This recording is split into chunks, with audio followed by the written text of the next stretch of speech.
All right, let's turn to a serious topic now, which is Defense Secretary Leon Panetta cautiously defending those big cuts to the defense budget. He testified at the Senate Armed Services Committee hearing and said this. Let me be clear. Let me be clear.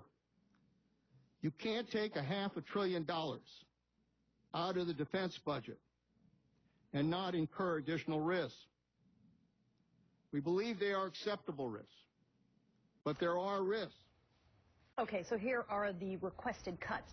Tens of thousands of troops, reduces the U.S. fleet of warplanes, and slows down the building of ships.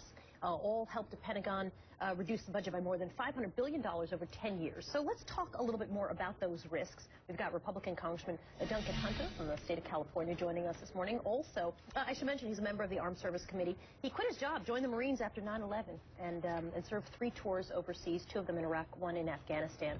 Also joining us this morning on the Democratic side is Congressman Adam Smith of the state of Washington, and he's a ranking member on the Armed Services Committee. It's nice to have you both. Congressman, let's begin with you, if I can. You heard what Leon Panetta said. He said there are risks, and those risks are acceptable. Do you agree?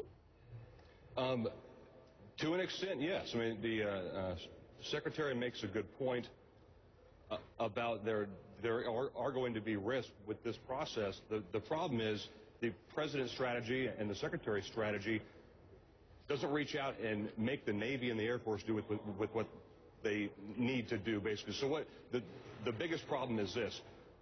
The Navy and the Air Force need to be able to reach out and touch people when it comes to the economy, when it comes to world trade, when it comes out to being able to get out and actually do their job and make influence in other areas. That's the Navy and the Air Force, and they're getting cut drastically. You can train more Duncan hunters, you can train more Marines, you can train more soldiers to go take hills. What you can't do is get our shipbuilding base up again, our industrial base. That affects the American taxpayer, because that means that at some point we're going to be short on ships. We're going to be short on planes. There are plenty of people, sir, as you know. You can train me, but you can't rebuild those ships in a snap. There are plenty of people who say, and you're saying that because, of course, that's an issue that you, in the community that you represent. You know, that the reason that you care about that is because these are your constituents, and that literally goes into the pocket. I don't have any constituents to build ships.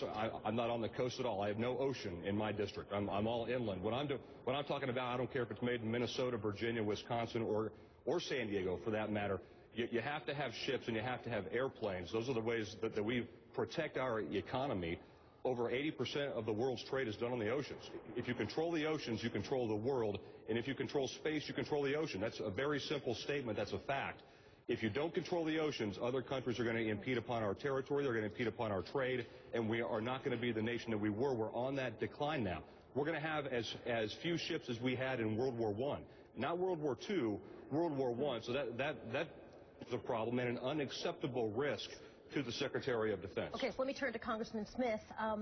People would say, listen, here's the reality. The reality is we cannot afford a military spending that is up 80% between 2001 to 2011, from $300 billion to $700 billion. We know, following the campaign, we can't afford healthcare costs. We know we can't afford, there's a long list of what we cannot afford. This is just reality. Do you agree? Well, I think the more important point is that we are still spending a lot of money on defense, and I think some perspective is important here. We talk about the cuts over the course of the next 10 years. In those 10 years, every year, except for this one, the budget was $530 billion last year. It's going to be $525 this year, and it's going to go up every single year. When they're talking about a cut, they're talking about a decrease in the proposed increase. So this was the proposed increase from a year ago. And the second amount of perspective that I think is important is we could spend $3 trillion a year on defense, and we would still have risk. It is, in fact, a dangerous world. You can't spend your way out of risk. You have to figure out how to manage it. Right, and nobody that's what the President and the Secretary of Defense did here. 6 months ago, they started putting together a strategy. What do we face now? As we come out of Iraq, as we come out of Afghanistan, as we look at Iran and North Korea, as we weigh how China is rising as a power in Asia, what do we need?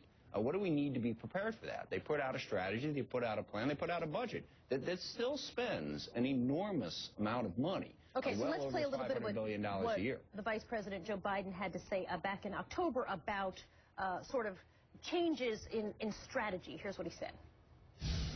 In this case, America spent $2 billion total and didn't lose a single life.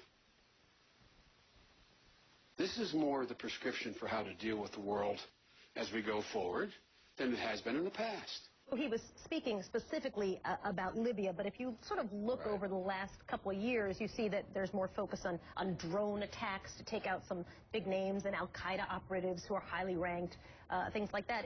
Back to Congressman Hunter, isn't, basically saying it's cheaper to do it differently, and the New World Order calls for different. Well, number one, Vice President Biden wanted to break up Iraq into 3 different countries. That was his idea of victory over there. So I wouldn't necessarily go with his defensive opinion. Here's what I would say.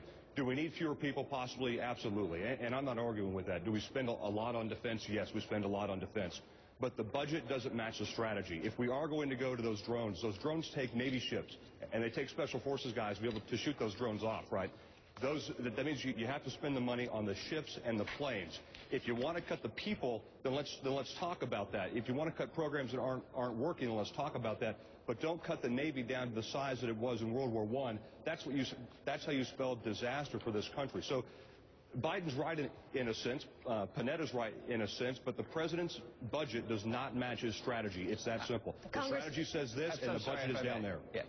I disagree. The budget, I think, does match the strategy. Just a couple points. I do think Duncan is right that we have to be careful to make sure we maintain shipbuilding and plane building capability. But again, we're still doing a lot of that. And this comparison to how many ships we had in World War I, the ships we have now are, 1,000 times more capable than the ships we had in World War I. So I don't think that comparison quite works. But yes, we need to make sure we maintain an industrial base, and we're spending a lot of money to do that. I will also point out something that doesn't come up in this debate very often. The budget number for FY 2013 that Secretary Panetta and the President have put out is the number that Congress passed in the Budget Control Act and insisted on. The Republican-controlled House. I voted against.